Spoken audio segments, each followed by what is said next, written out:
So I will call this special meeting board meeting to order at 8:30 a.m. Today is Friday, June 3rd. And I'll pass it over to Director Evelyn. All right, so what is the reason that we had to call this meeting, and I'm apologizing to everybody that I tried to get the word out to as far as the parties and the board members, that we do have to do it as an emergency to get this certification redone because we did discover an error. The elections have to be certified by the state before we can do a runoff. So there is a time critical element. If we don't certify and the state doesn't certify, then the ballots for the runoff are held. So that would be a big issue, obviously. But let me explain what you have in front of you. You have the new election summary report that has the new totals in it. And as far as we could tell, there were no changes to any outcomes or any races as a result of this error. What you also have in front of you is a listing of the polls and the ballots that were uploaded and then not uploaded. What has happened is we had 11 polls that had 2 scanners on election day because they had large numbers of registered voters, so we sent 2 scanners. And in all of our practices, the person in the EMS room or the election management system person has a checklist of which polls have 2 and which polls have 1 memory card. And, I hate always saying this, but we do have new people doing that task as well as several other tasks. And apparently that knowledge to have a checklist did not get transferred from the person that did it before to the new person.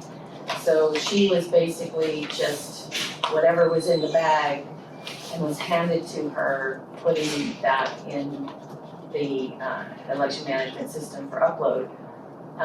The person she had helping her either just didn't, there were 2 memory cards, but he either made an assumption that they mistakenly sent 2, because there are 2 in each scanner, maybe they sent the other one in the scanner instead of a totally different scanner.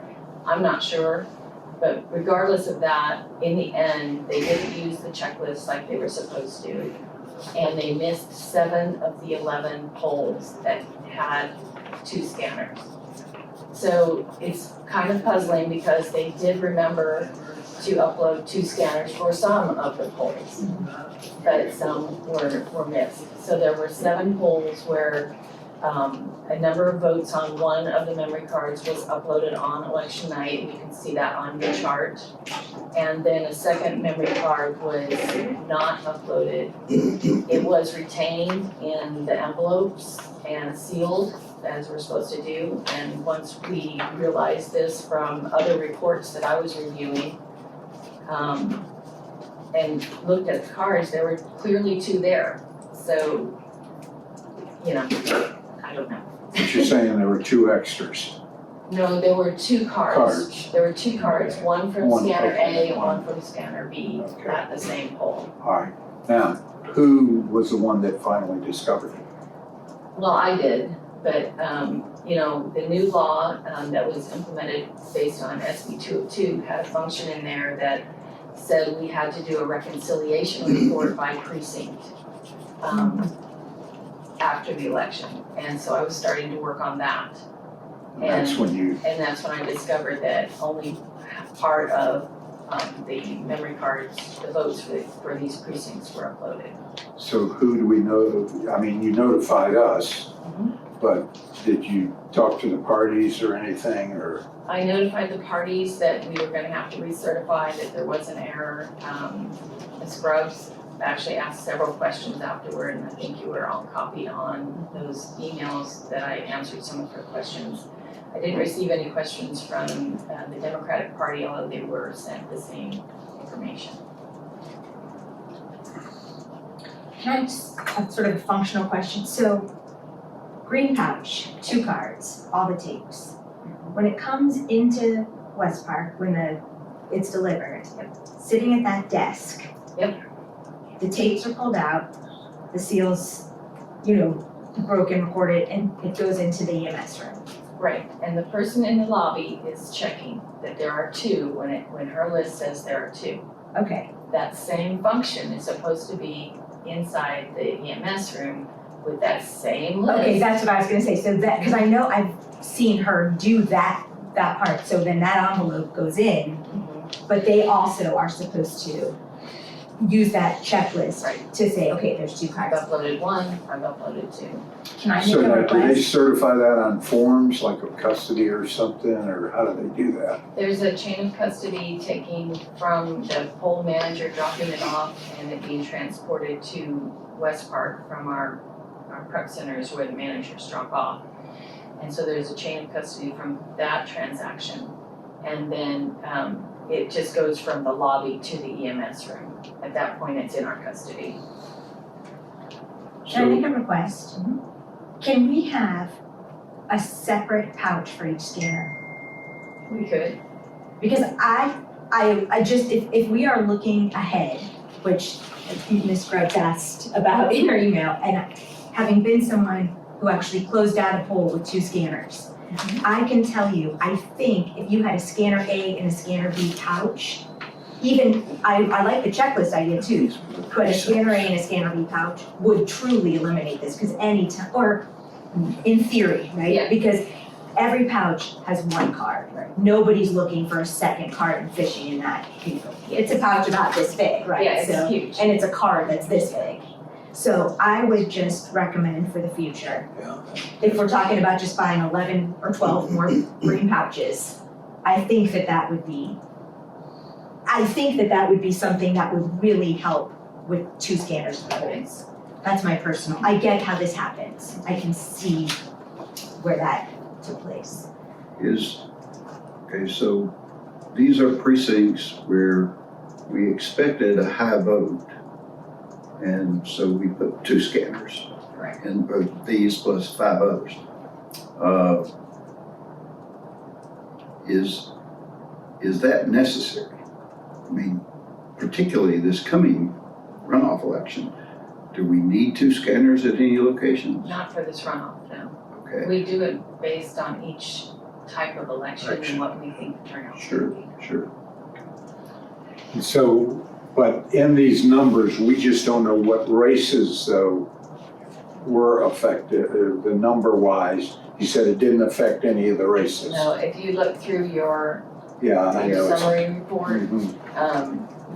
we looked at the close races, of course, Mr. Eastham is interested in bindings, but none of the bindings polls were in that, so that did not affect that.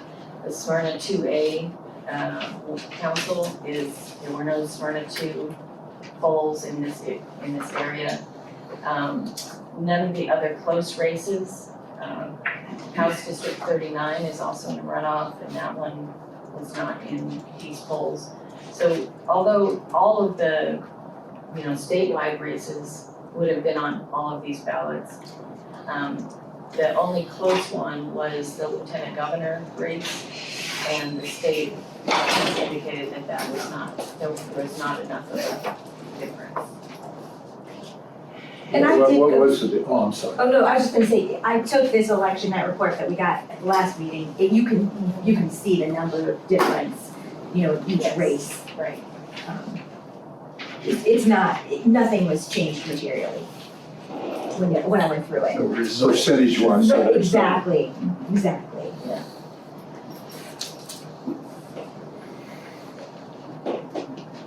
Because you can compare them, I took them side by side.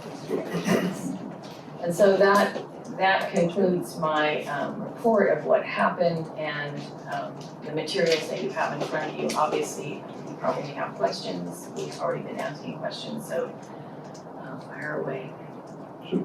so the missing or the unscanned memory cards or undownloaded memory cards totaled 2,203 That's correct. votes. Ballots. Balance cast. Ballots, correct.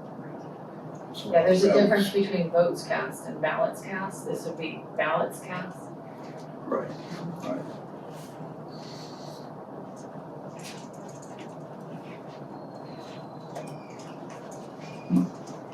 funny how the proportion is not the same. It's Chattahoochee won.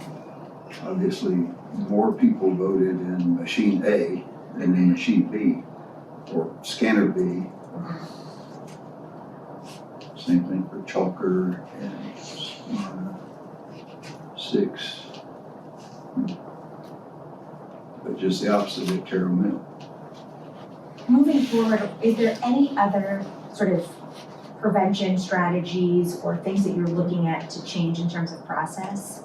Besides your idea or what we should have been doing, which is the checklist, because we've been doing that for quite a few elections since 2020, but again, it just didn't, that knowledge didn't get passed from the person leaving to the new person. So we'll implement that again. And also the report that identified this like immediately. Yeah. It was a report that I started looking at after we had done certification. I will put that further up in the process. Because like I explained to you at the certification, I do all of these comparisons to see that everything balanced. But that the last step needs to be, okay, they all balanced, did they all get uploaded? Okay, You know, because it doesn't matter if they all balance if you fail to upload a card. right. It's still, it's not correct.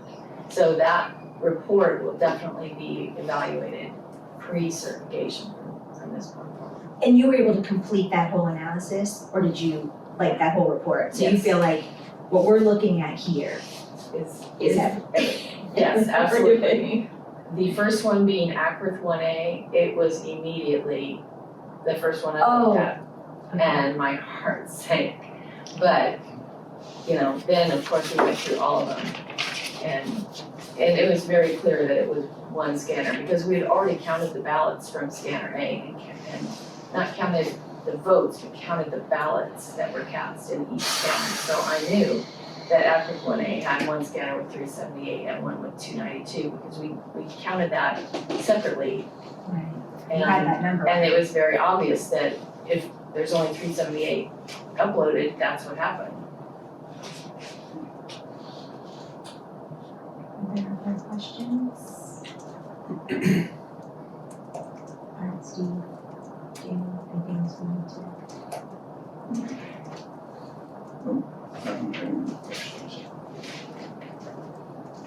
So at this point, is there a motion to certify? Is that's the ask, right, at this point? Just certify these. Certify the corrected count. Right.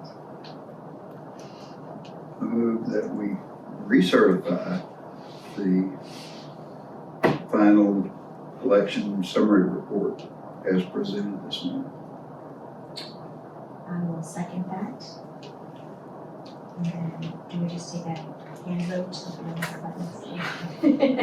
all in favor? All in favor? So, And all opposed? all opposed? You with this? 2-1. Motion passes.